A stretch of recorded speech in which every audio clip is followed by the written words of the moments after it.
Welcome to the follow-up question. I'm your host, Michael Ashford. I'm a former journalist who's now using this show to uncover amazing and insightful stories simply through asking questions, while also giving you an example of what it means to listen more than you speak so that you can become a more thoughtful and informed person. On the Follow-Up Question podcast, I'll talk to some of the best interviewers I know to get their perspective on what it means to ask amazing questions. I'll also interview people from all different backgrounds and perspectives who have amazing stories to tell, and I'll bring those stories to you by asking thoughtful, logical questions. Whether you're a journalist, a podcaster yourself, a blogger, someone who just wants to learn how to be quick to listen and slow to speak, or someone who likes to hear great stories, this is the show for you. Today on the show, I welcome a former mentor of mine, a former boss of mine, and a former instructor of mine at Kansas State University, Tim Fitzgerald. Tim is an independent publisher of his own Kansas State-focused website, gopowercat.com, on the 24/7 Sports Network.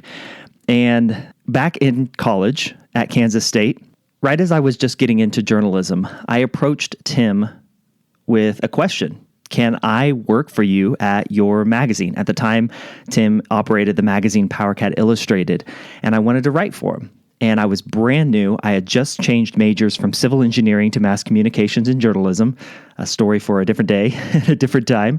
But I had approached Tim. I wanted to write for him, and he read some of my writing. I didn't have much. I think it was some English papers from some classes that I had written. And he said, "You know what, Michael? You have the ability. It's there. You just need to work on your craft a little bit more. You need to practice. You need to get some experience somewhere else. Go write for the student newspaper and come back to me after you've had a few semesters there." And I did.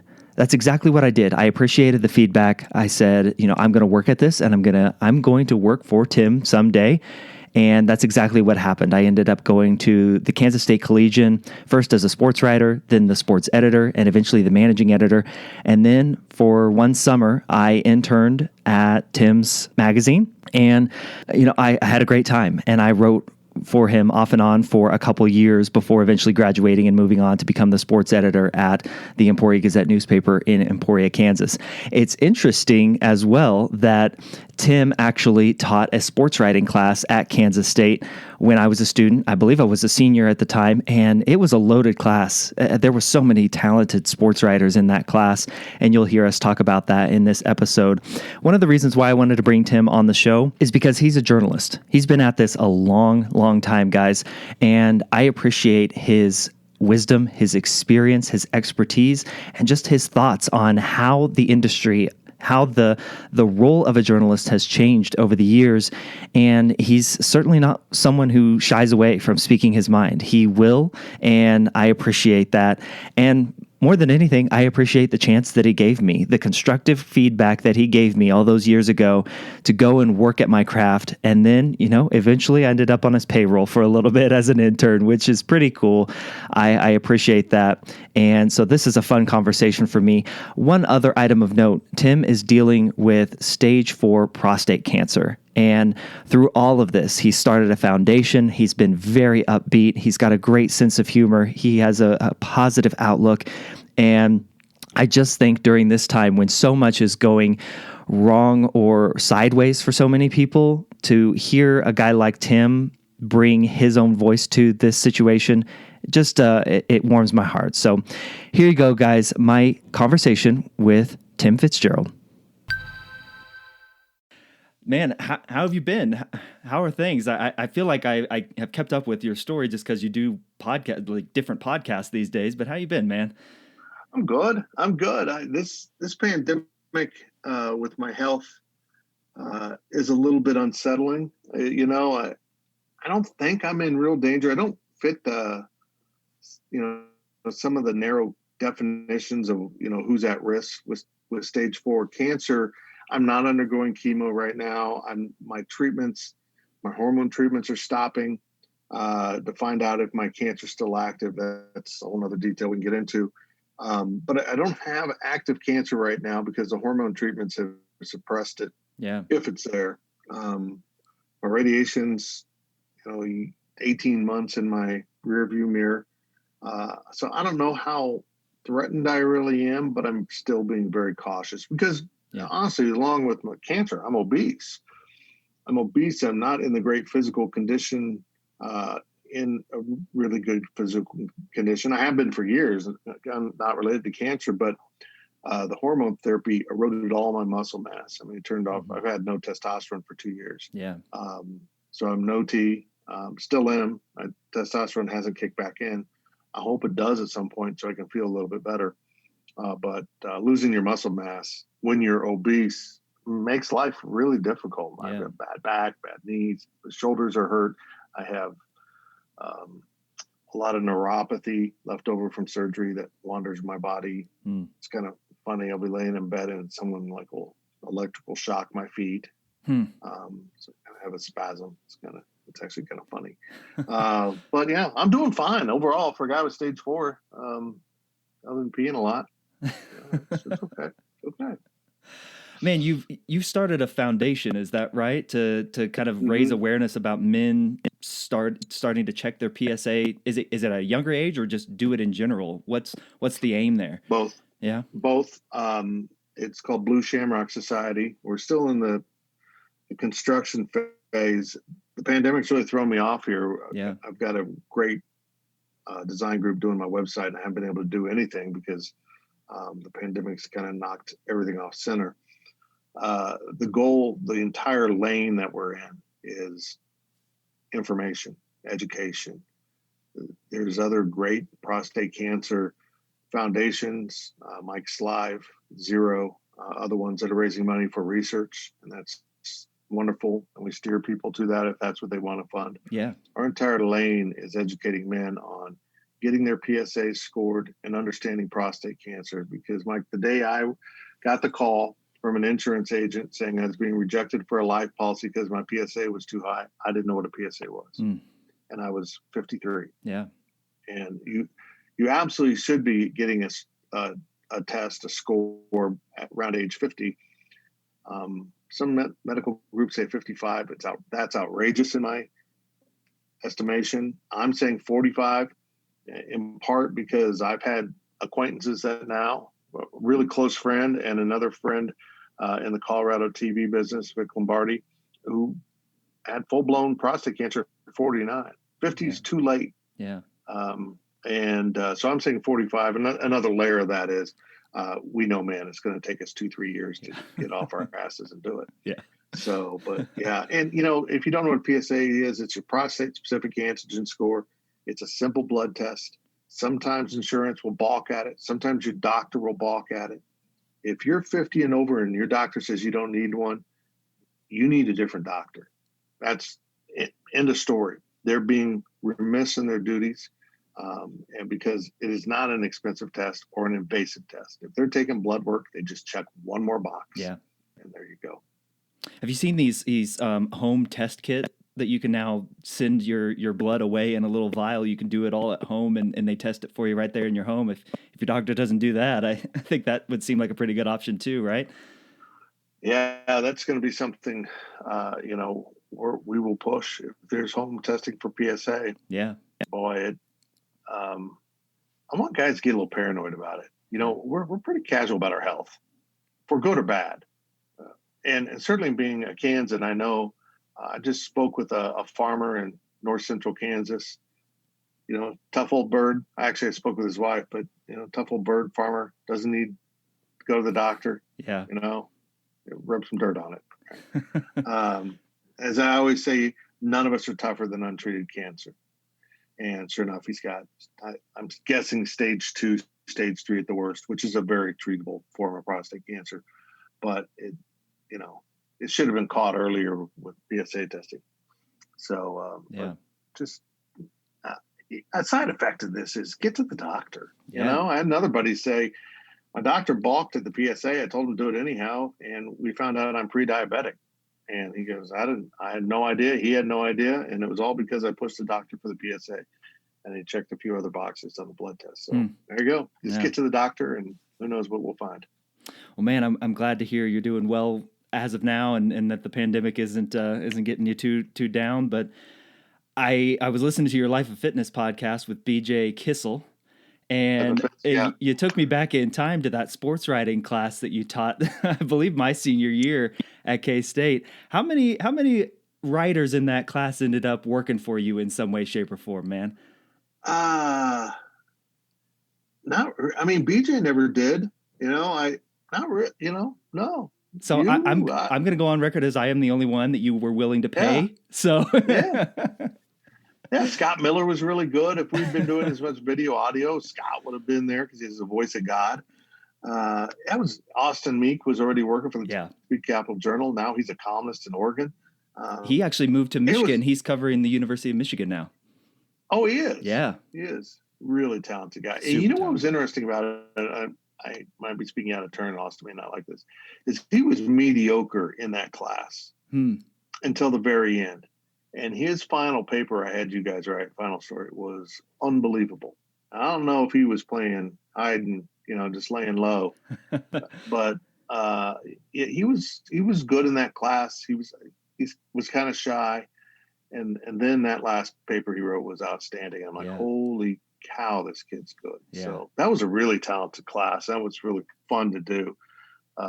They only offered it that one semester, and I think it's probably because I screwed around too much in class. So I don't know. I was reflecting back on it. That whole class was about writing. We didn't mention social media, and this was a little over 10 years ago. We didn't mention podcasts. We didn't mention social media. In your mind, you're like, as a journalist who's been in the game for a long time, man, how has journalism changed over the last 10 years? How would you teach that class today? Well, aside from the class, I think Kansas State, with limited resources as a journalism department compared to Missouri or Syracuse or even an Oklahoma State that has an incredible broadcast phase right now, I think K-State's focus needs to be entirely on convergence journalism, because that's what we do.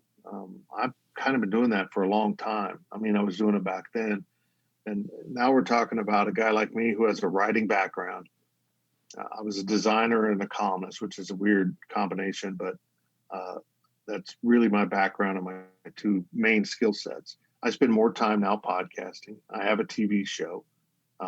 So I do audio, video, along with the writing. And everyone does. If you're at a TV station and you graduated wanting to do stand-ups at 10 p.m. in the middle of a busy street or whatever you're doing as your job, you know what you're doing? You're writing for your website now, because the website's a big thing. You're tweeting. You're interacting a lot. You're a guest on podcasts. You're a guest on the radio show. So none of us can hide from something else in the industry anymore. We all are everything, even if we emphasize one thing. You have to be able to do it all. And I don't have enough video background, I can do basic edits of video, but if I try to open up Adobe Premiere, I'm lost. That can't happen to the new generation. You better be damn comfortable writing a script, writing a story, writing a column, all different things. Another thing we've lost in journalism, writing a news story and writing a column are not the same thing. Right. Writing an analysis piece, which is even different. Writing that script for the open of your podcast or your stand-up, and or if you're at an anchor desk. But you also better be very comfortable editing the video and editing the audio for podcasts. You got to do it all. You got to be able to do it all. And when you hit the market, then you're going to have great value to a employer. And that's how I teach the class now. It'd be an entirely sports convergence. We're going to do a little bit of it all. And they've talked about it, having me come in and work with part of it, and Wyatt Thompson do radio and someone do TV. I don't know what I would do. I'd probably do the juggling segment, because that's a big part of journalism. As a writer, what do you like most about podcasting, and what do you wish more people? I don't know. Yeah, what do you like most about podcasting? Let's start there first. Yeah, I like podcasting because I write like I speak. I'm a very fast column writer because I'm pretty much just stream of conscious thoughts and then go back and edit it. So that works really well with podcasting. If you give me a topic that I'm passionate about, I can give you 5 minutes of something Yeah. that I think is compelling. But also, I like having conversations like this. That's the Life of Fitz podcast, are just conversations. There's nothing Right. fancy about it. People say, "What are we going to do?" I said, "I'm going to call up a friend and we're going to talk." And that's the pandemic gimmick I came up with. Was a good thing to do when you're in isolation is call friends. I'm going to hit the record button and we're going to have conversations. And um, I've called some friends that I've been regular contact with, and I've called a lot of people that I haven't been in contact with, like BJ Kissel. That BJ has left school. We've been social media friends, but we really hadn't spoken. And he's worked his way up to now being the inside reporter for the Chiefs and doing stuff for them, and it's a really cool job. I've had social media people. I've called a person, Lisa Horn, and talked to her. I'd never spoken to her in person. We've been social media friends for a long time. So yeah, I like podcasts just because they're whatever you want them to be. They can be a 10-minute rant podcast. There's a place for that. It can be a 2-hour Joe Rogan talk fest, but you have to be Joe Rogan blessed with the interview skills to pull that off. Not many people are. Or it can be a 45, 50-minute conversation that I hope is compelling that I have with my guests. I think they are. They're all a little bit different. Some are more serious than others, but I think they reflect my personality and their personality. And that's really the key to a podcast. No matter who you are, what you're doing. I found a podcast called Morbid, and it's two women from Boston talking about different murders and different weird stuff. And it's so much of their personality, the successes in their personality. But yeah, you just got to kind of be yourself and do your thing.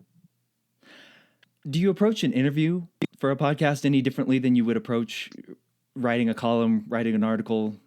For you, still seasoned and in the journalism game, doing all of those things as part of your day in and day out, what does that process look like for you? That's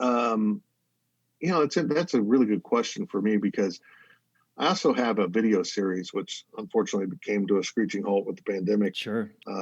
Called the Power Chat. Right. And it's something we do on our website, gopowercat.com. And we have a set, and we sit down on the set and we talk about, interview Bruce Weber about Kansas State basketball, Eric Stonestreet about his comedy career.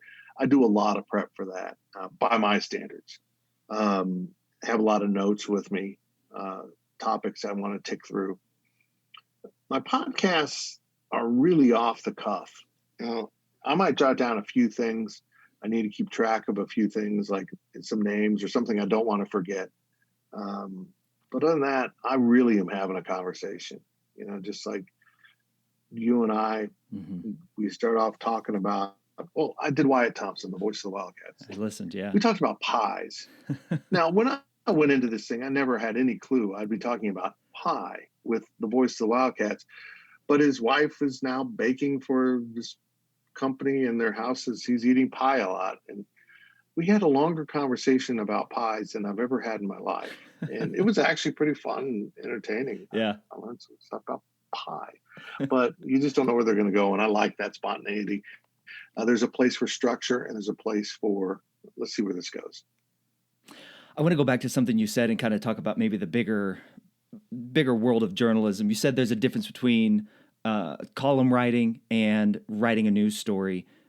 Explain that more for perhaps people that don't know, or just give your thoughts on that. Well, the real troubling thing, this isn't the fault of journalists necessarily, or the industry necessarily. It's really the fault of the public.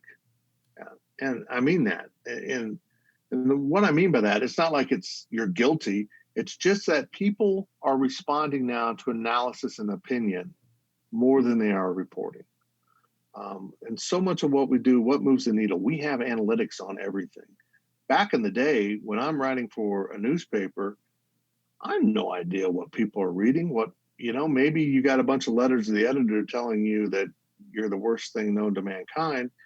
And so that was kind of a response system some people thrived off. It was the hate.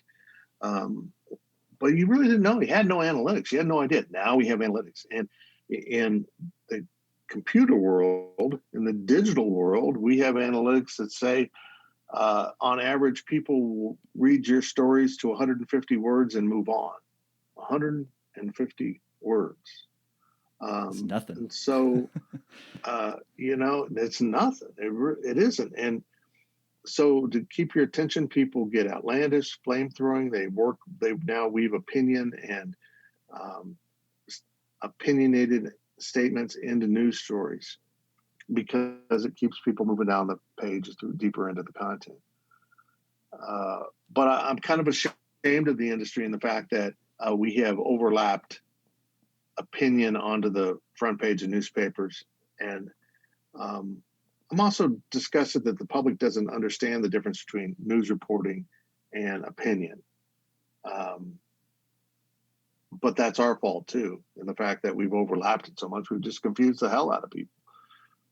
I see it going on at the New York Times. It used to be the old gray lady used to be the baseline. It's what we all wanted to achieve. And now the writers in the newsroom are trying to edit opinion pages and putting opinion into every story.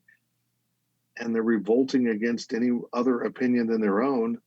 And it's the end of journalism. It's the end of journalism.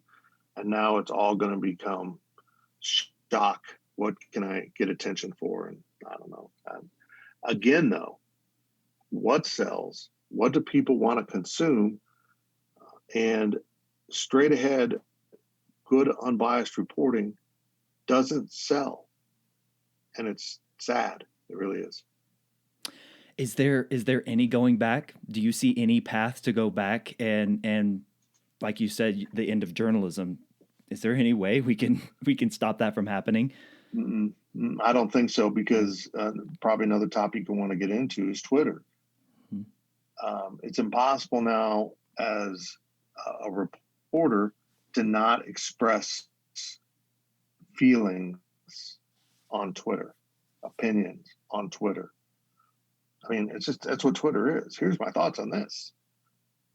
And then it gets overlapped into writing, and it's become so much about the personality, instead of the name behind the byline. You don't even know who it is. They just report. Now it's about everyone has become a brand. You're a brand, and you're trying to sell your work at all times.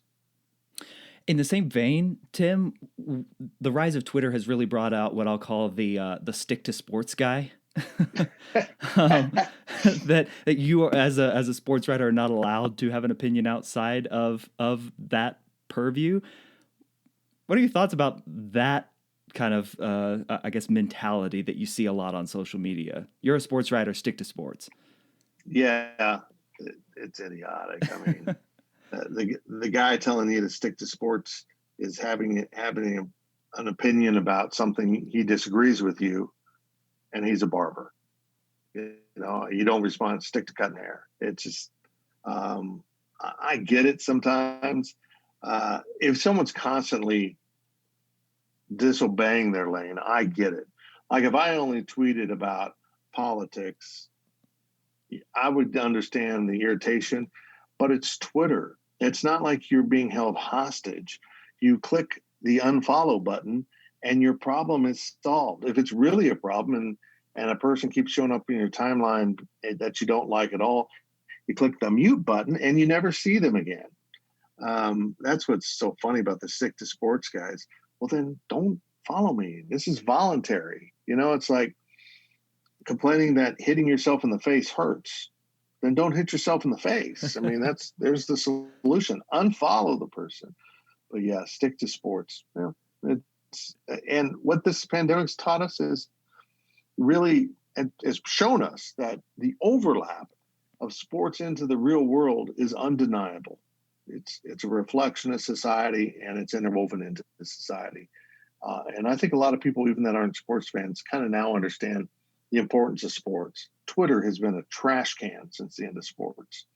And hopefully getting sports back is going to clean it up a little bit. It's just been, if I didn't have to have Twitter for business and my foundation and my message I'm trying to spread, I probably would abandon Twitter. Although, let's be honest, there's an ego thing in there too, where you just, I like I like interacting with people. Yeah. And particularly now when I'm confined to home, Twitter is kind of nice to be able to interact with people. Is there a place still for a journalist who wants to ask questions, simply report? What outlet does somebody who has that goal in mind, what outlet do they have? I would hope every newspaper and every television station has that. But I understand that the bosses are probably pushing what moves the needle, what gets eyeballs, because that's how you make money. And when you can so closely analyze what is profitable and what is not, we end up doing what's profitable. And unfortunately, as I mentioned, straight up reporting, while noble and needed, isn't always profitable. So it takes an editor or a publisher or an owner to make the commitment and say, well, we're going to do this. We're going to do it because it's what we're supposed to do along with everything else we do. And we're going to build barriers. We're going to have bumpers here. You do this and they do that, like it used to be. How often, as a sports writer, do you feel the pull of the fans who think, well, you're writing about K-State sports, so you need to be a mouthpiece, and that journalistic pull to report the news and be critical at times, or report critical, or what's the word I'm looking for? I guess bad information that makes the athletic team or the department look bad. How often do you feel that pull? A lot. It's, getting back to journalism instruction, one of the classes I speak at all the time is community journalism. And I have always viewed what we do as community journalism. As a K-State, as a school-specific website, formerly a magazine, also, our community is just simply people that all cheer for the same team. It may not be a geographical community. In some ways it is, but they're also all over the country, but they all have it. Something that they're really interested in, being Kansas State sports. But even if you're running a small town paper, and that idea of a community journalism, if the police department's doing something shady or the mayor's stealing money, you have to report on it, even if people will be pissed off at you. And in this business, you have to be willing to be unpopular. You have to be willing to damage your own business. You have to be willing to take criticism and anger from people. It's all part of the role you play. And I'll be honest, I've written some things in the past that have hurt my business. And I don't think I would undo it.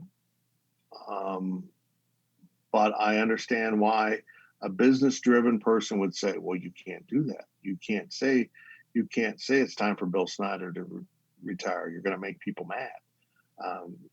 You can't have that kind of opinion on this or that, or say a coach should be fired because people are going to quit and not give us their money. So, I guess in some ways I want to be noble, but I also know the realities of it, because I'm all hats in this business. I try to report, but I'm really the opinion driver. I'm the voice of the website, but I'm also the publisher that has to pay the bills. What's an example, going back to what you just said, of, and you kind of maybe touched on it there, but what's something that comes to mind where you knew, hey, this is going to ruffle feathers or make people mad, but I have to publish this story. I have to hit publish on the website for this, despite what I know is coming to me. I'm always uneasy calling for someone's firing. I do it with a great deal of measure. And I called for Bruce Weber to step aside twice or be removed. And in hindsight, if you go back and look at all the pluses and minuses to doing it or not, I would do it again. Now, did he turn around the next year and have a great season and go to the Elite Eight, which surprised everyone? Sure. Then the next season, he won a Big 12 title. Maybe I was wrong. Maybe I was right, and the next coach would have been the same way. But I always hate it when people measure an opinion from the past with the present, because the present would have been different, and if your opinion had been correct or taken for what you were saying. But yeah, calling for Bill Snyder to retire damaged my relationship with Coach, someone I respect tremendously. It would have probably been smart of me in some ways to just let it play out. That's just not who I am. And when you're in sports, you become friends with people just because you're around them all the time. And plus, a guy like Dana Dimmel, who was K-State's offensive coordinator, he and I went to college together. We knew each other when he was playing at K-State. Not great, but we knew each other. And so we've known each other for 30 years. And plus, Jesus. And when he was offensive coordinator, I would call him out for not doing the right, questioning what he was doing. But we're still friends. I'd get on Frank Martin, and we're still friends. So if they really are your friend, that's gonna survive. But it's an interesting decision-making process. What about when you're just reporting facts? I go back to when Ron Prince was fired, and I have a feeling you know what story I'm going to bring up here. But man, reporting on facts that Gary Patterson, the head coach at TCU, former K-State alum, was going to be named the next head coach, and not Bill Snyder at the time. What are the judgment calls that you're making in that? You got to trust your sources. That's what it's all about. The funny thing about that whole story, Mike, is that was the best source story I've ever had. And even after reporting it and Patterson's agent throwing a fit, because he couldn't, he was mad. It's on so many levels. I had so many other people call me and say, you got this right. Don't let him talk you out of it. But I'd ruffled so many feathers with the department then. Bob Krause, the AD at this time, was trying to ruin me because I factually got something correct. Now, what I didn't know at the time was there was 2 hiring tracks going on. I assumed wrongly that the AD was going to make this hire. And I think Bob Krause assumed wrongly that the AD was going to make this hire. When at the end of the day, the president was going to make the hire. And John Weefalt, probably correctly, was going to hire Bill Snyder. And so that's really where the disorientation of the people were reporting 2 different sources. I don't know. I still talk to people that were my sources on that, and they know I was right. I know I was right. And really, I was right for 10 days until the Thursday before the decision was made, and Coach Patterson asked for a little more time. And Weefalt said, we're just going to hire my guy. And his guy was a Hall of Fame head coach. How do you not hire him if you wanted the job back? I hate to blame social media for anything, but do you feel pressure because of the rise of social media over the last 10 years?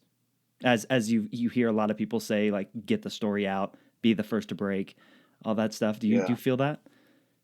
I actually, now as I've begun to understand Twitter better, I feel less pressure to be first with a scoop. Now, we want to be first, like if there's an ironclad thing, like a kid's committed recruiting, or we get some information that's ironclad. It's coming out. We want to be first, and that's not to be first. This is another element of our industry. That's for search engines, because then Google drives so much of your traffic. If you land first on that search engine, you are going to get the clicks. And so when you have some news like that, you want to push it out there. But now Twitter trying to be first, for me, I think the Gary Patterson thing ended that. Not that I got it wrong, but I was so urgent to get it out. Didn't really need to be urgent. Nobody else was ready to go with it. Nobody, in hindsight, maybe I didn't know they didn't have the sources. But I think having that scoop now isn't nearly as important, particularly in a world filled with gray. There's black and white truth and falsehood, but it was just that whole thing in hindsight was so gray. But, for example, we used to break a lot of recruiting commitments Kids do it on Twitter, and that's beautiful. It's their information, Yeah. their moment, and I'm so glad they get to do that. We now compete with universities.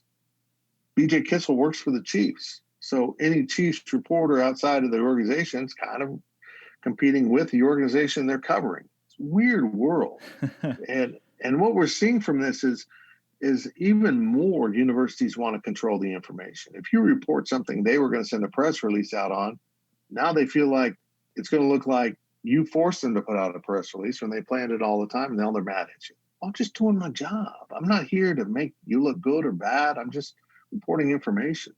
And you're competing with the entities you're covering for the information they have. It's very weird. It's very strange.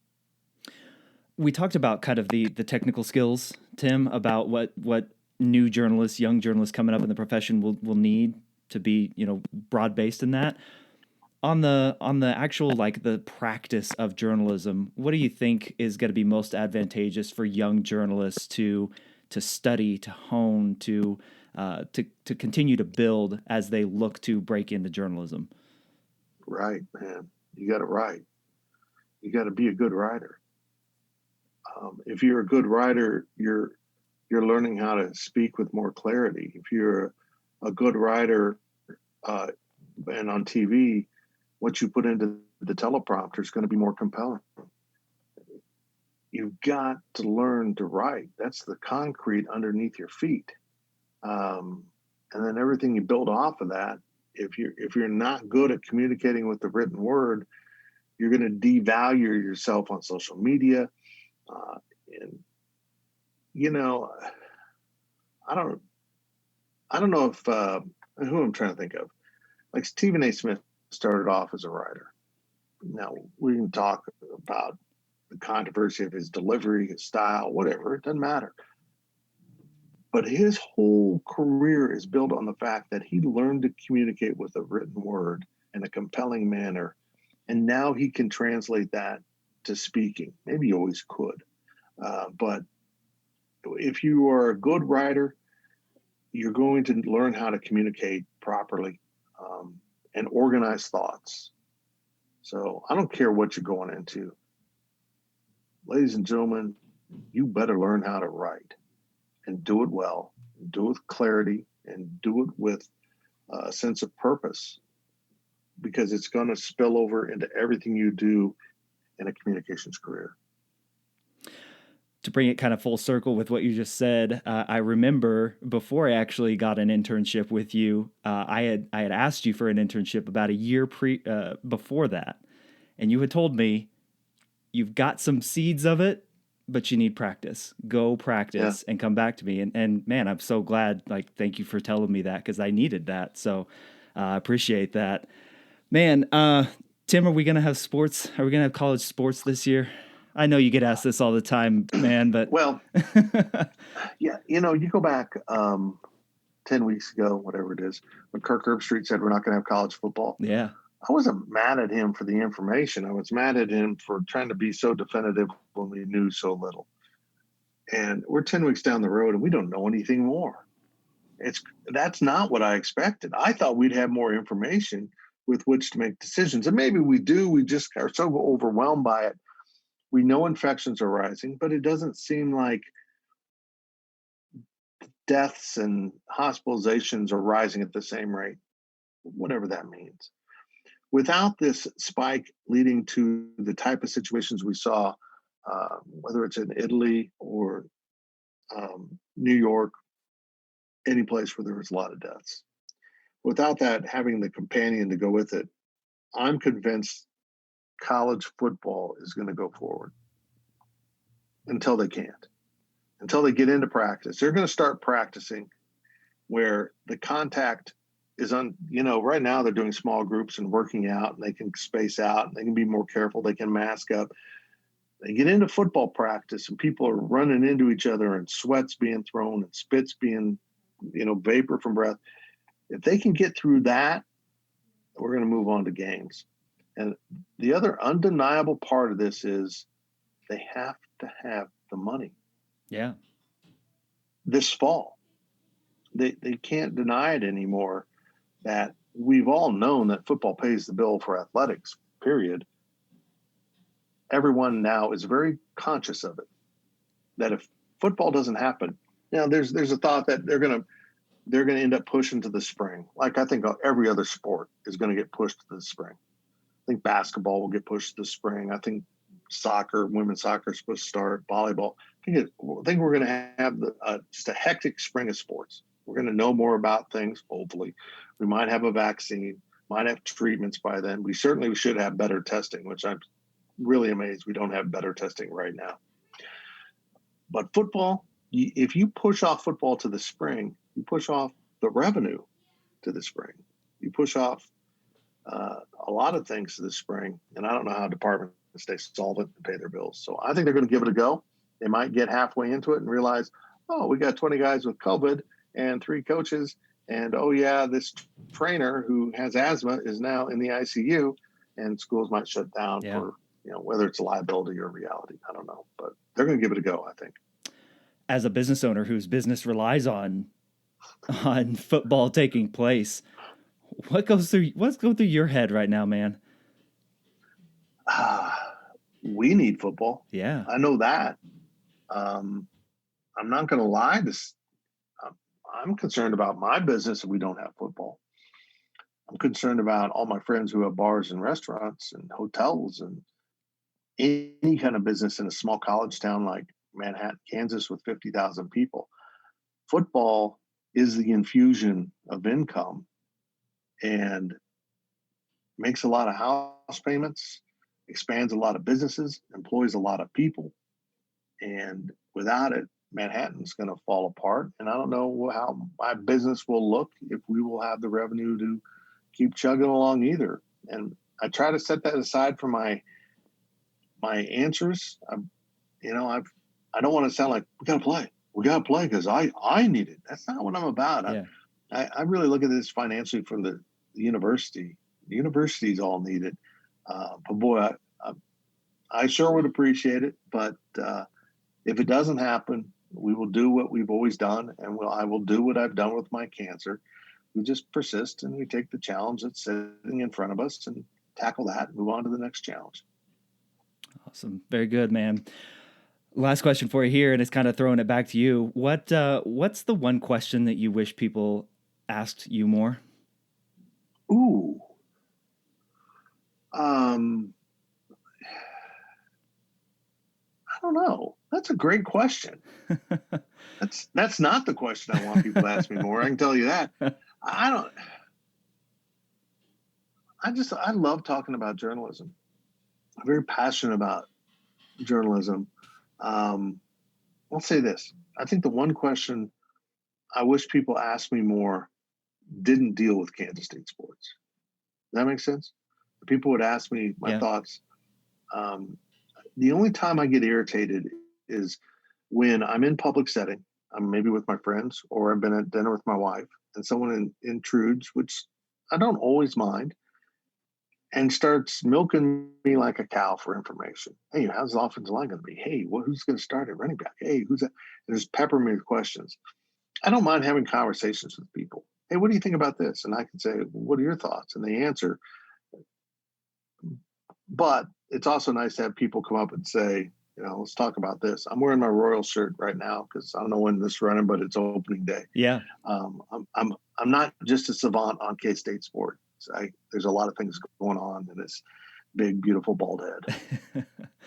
Well, man, Tim, I'm glad to connect with you. It's been years since we talked, and when I started this show, I knew you were somebody who I wanted to reach out to you because you like talking about more than just K-State sports. I knew I could get some good journalism information out of you. So thank you, man, for taking time out of your day. I know the world's crazy for you right now in many different ways, but thank you so much, brother. I appreciate it. I appreciate you, and I'm proud of the man you've become. It's kind of funny. I get to know people when they're in college, and then they get older, and then they have kids. Yeah, get older, and it's fun. It's really fun. As Becky and I don't have children, so it's fun watching all the people that have been in our universe move on through life. I'm sure, man. I'm sure that's a blessing in and of itself. So, man, take care of yourself, and let's keep in touch more than once every 10 years, all right? Awesome. That's perfect. I love it. All right, good deal, man. Many thanks to today's guest, Tim Fitzgerald. Please do me and Tim a huge favor and share this episode with someone you know who might also find some value in listening to today's conversation.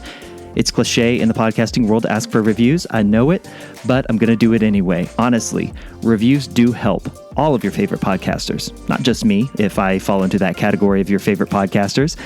Continue to do what they do and reach more people. So if you have it in your heart, please leave a rating and review of this show wherever you might be listening. If you know someone who you think would be a great guest on the follow-up question or have a question you'd like to ask me to address on a future episode, email me at michael@thefollowupquestion.com or go to thefollowupquestion.com/contact and submit a guest recommendation there. If you want to improve your own ability to listen and ask questions, hop over to thefollowupquestion.com/newsletter and subscribe. And when you do, I'll send you my free guide, the 10 follow-up questions guaranteed to keep a conversation going. You'll also be the first to know about new content and fresh tips and tricks, and that's all free when you subscribe at thefollowupquestion.com/newsletter. I'll catch you on the next episode of The Follow-Up Question, and until next time, keep asking questions.